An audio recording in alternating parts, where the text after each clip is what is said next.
Morning students, next question, the Coulomb force versus 1 by r square graph from two pairs of point charges q1 q2 and q3 as shown. The charge q2 is positive and has least magnitude. Positive भी है, least magnitude का मतलब ये है कि q1 और q3 से तो कम ही मैग्नीट्यूड है. ये क्वेश्चन में हमें गिवन देके रखा है. अब इस क्वेश्चन को करने के लिए थोड़ा सा ग्राफ की हेल्प से इसको समझते हैं.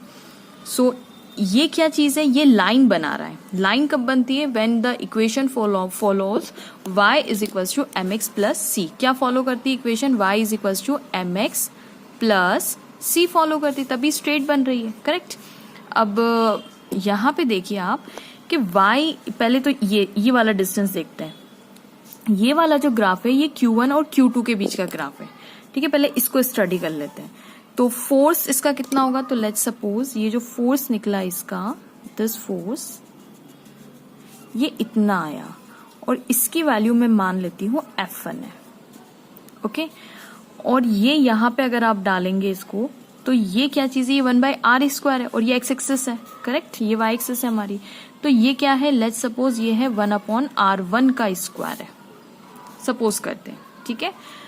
अब यहाँ पे आपको पता है इक्वेशन क्या होती है. अगर दो चार्जेस है हमारे पास तो फोर्स F1, ये जो F1 है वो किसके बराबर होना चाहिए? वो होना चाहिए K Q1 Q2, sorry Q छोटा दिया हुआ है ना क्वेश्चन में तो हम भी छोटा ही बनाएंगे, बाय आर स्क्वायर. करेक्ट.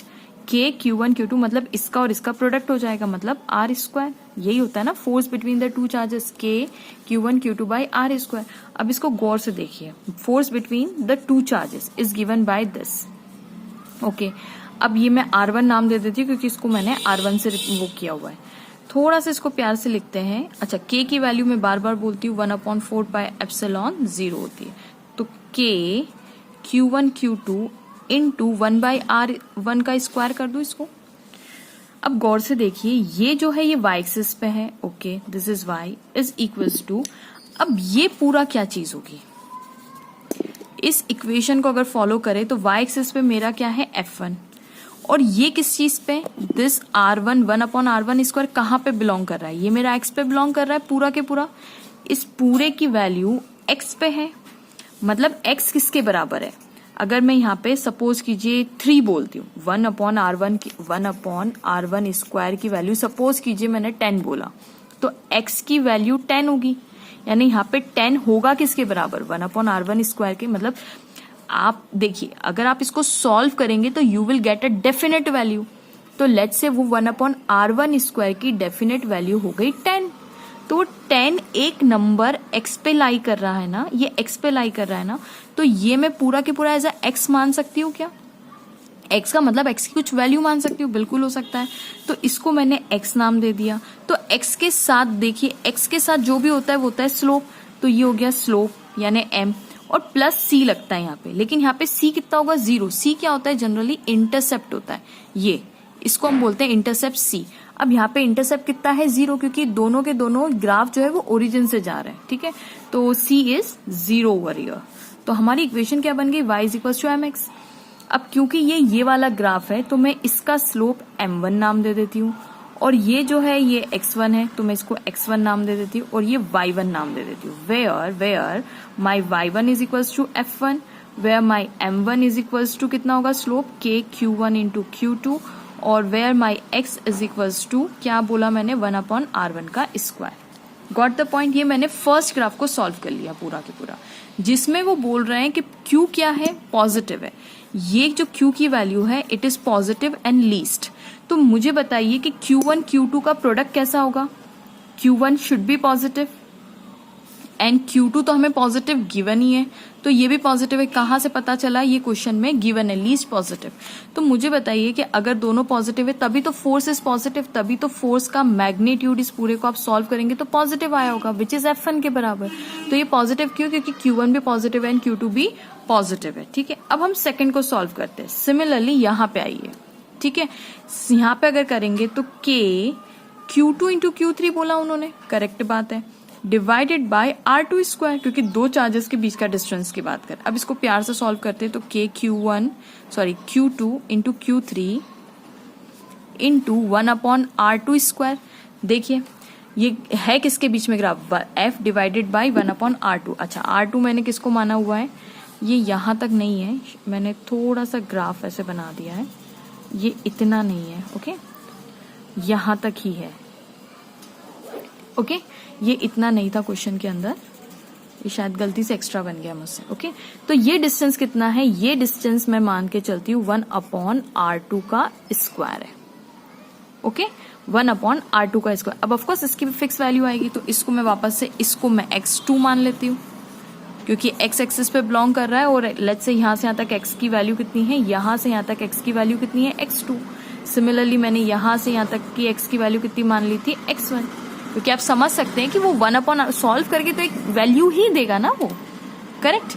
तो ये मैंने x2 मान लिया। अच्छा, ये क्या बात हुई, ये तो स्लोप हो गया, f2 इज इक्वल्स टू ये क्या हो गया, स्लोप हो गया, यानी ये है ना, ये पूरा के पूरा क्या है, इसको मैं m2 मान लेती हूँ, तो m2 यानी स्लोप इंटू x2, और ये f2 क्या चीज है, f2 किस पे बिलोंग कर रहा है, f2 है क्या, यहाँ पे क्वेश्चन में मार्क करती है, यानी ये वाली वैल्यू,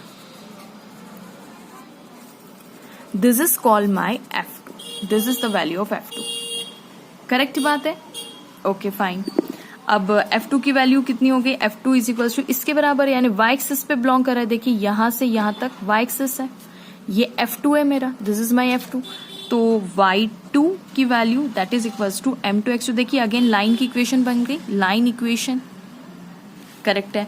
अब स्लोप m2, अब वापस से सारी चीजें लिखते हैं, what is y2 is equals to मेरा f2 के बराबर है, मेरा m2 किसके बराबर है, मेरा m2 बराबर है k q2 q3 के बराबर है, और मेरा x2 किसके बराबर है, तो वो मैं क्लेम कर रही हूँ 1/r2 स्क्वायर के बराबर है, ओके, सो फार सो गुड। अब मुझे बताइए Q2 की तो लीस्ट पॉजिटिव वैल्यू है, इट इज पॉजिटिव, क्वेश्चन में दिया हुआ है, और लीस्ट है, और लेकिन अगर ये नेगेटिव स्लोप, ये फोर्स की वैल्यू ये नेगेटिव 0 से नीचे, यानी ये नेगेटिव वैल्यू अगर आ ही रही है, नेगेटिव वैल्यू अगर आ ही रही है, तो क्यों आ रही होगी वो, बिकॉज एक तो इसमें से कोई ना कोई तो नेगेटिव होना चाहिए। अब Q2 तो पॉजिटिव है, मतलब Q3 कैसा हो गया, नेगेटिव, इसका मतलब यहाँ पे कौन नेगेटिव है, Q3 कैसा है, नेगेटिव, तो Q2 इज पॉजिटिव, कहां से पता चला, गिवन है, और Q3 क्या होना चाहिए, मस्ट बी नेगेटिव, ताकि इन दोनों का प्रोडक्ट फोर्स कैसा आ जाए, हमारे पास नेगेटिव वैल्यू आ जाए, फोर्स की वैल्यू, ठीक है। अब स्टूडेंट्स गौर से क्वेश्चन में देखिए, अगर आपको ये जो एंगल है, दिस एंगल, इसको मैं θ1 नाम दे दूं, और ये वाला एंगल जो है इसको मैं θ2 नाम दे दूं, ठीक है। अब आपको स्लोप जो ग्राफ में हमें क्वेश्चन में दिख ही रहा है कि θ1 जो है, θ2 जो है वो ग्रेटर है, और θ1 जो है वो लेस है, और लेस होना भी चाहिए, क्यों, क्योंकि देखिए r1 की डिस्टेंस ज्यादा है, आपको दिख रहा है ये यहाँ से यहाँ तक x, देखिए ये x1 जो मैंने यहाँ से यहाँ तक लिया है, इसकी डिस्टेंस ज्यादा है ओरिजिन से, तो जब डिस्टेंस बढ़ जाती है, डिस्टेंस बढ़ेगी तो फोर्स की वैल्यू घटेगी, तो इसका मैग्नीट्यूड वैसे भी कम आना है, इसका मैग्नीट्यूड वैसे भी कम आना है। और अगर यहाँ पे देखिए, ये अगर हमारा x2 यहाँ से यहाँ तक था, ग्राफ में देखिए यहाँ से यहाँ तक, ओके, यहाँ से यहाँ तक है x2, तो x की वैल्यू कम है ना, तो देखिए इसका फोर्स की ये वाली वैल्यू भी ज्यादा आनी है, ये वैल्यू भी ज्यादा आनी है, क्योंकि डिस्टेंस कम होगा तो फोर्स, सॉरी ये कहाँ गया, ये डिस्टेंस कम है तो फोर्स कैसा होगा, इंक्रीज होगा, करेक्ट है, ठीक है। तो हमें ये भी, अब स्लोप से भी अगर आपको ये नहीं समझ में आया तो कोई दिक्कत नहीं, आप स्लोप से भी देख सकते हैं, आपको स्लोप में दिख ही रहा है कि θ2 ग्रेटर देन है θ1 से, इसका मतलब हम क्या बोलना चाहते हैं कि tan θ2, हम बोलना चाहते हैं स्लोप किससे निकलता है, tan θ2 से, tan θ2 जिसको मैं m2 भी नाम दे सकती हूँ, उसको स्लोप m से भी डिनोट करते हैं, और मैं tan θ1 को m1 से डिनोट कर देती हूँ। अब मुझे ग्राफ से शो ही हो रहा है कि tan θ2 is greater than tan θ1, है ना। और अगर आप सोचे कि नहीं हमें तो नहीं समझ में आ रहा, तो ये आप डिस्टेंस से भी, मैंने इसीलिए बताया कि आप डिस्टेंस से भी देख सकते हैं कि इसका मैग्नीट्यूड ज्यादा ही होगा, ठीक है। तो आप देख सकते हैं कि tan θ2 is greater than tan θ1, मतलब tan θ2 किसके बराबर है, m2 के बराबर, मतलब m2 is greater then m1, और m2 की वैल्यू पीछे से देखिए क्या थी, m2 की value k q2 q3, okay, तो k q2 और q3। सिमिलरली इसकी वैल्यू क्या थी, k q1 into q2, k और q2 तो गया, ये q3 होगा, है ना।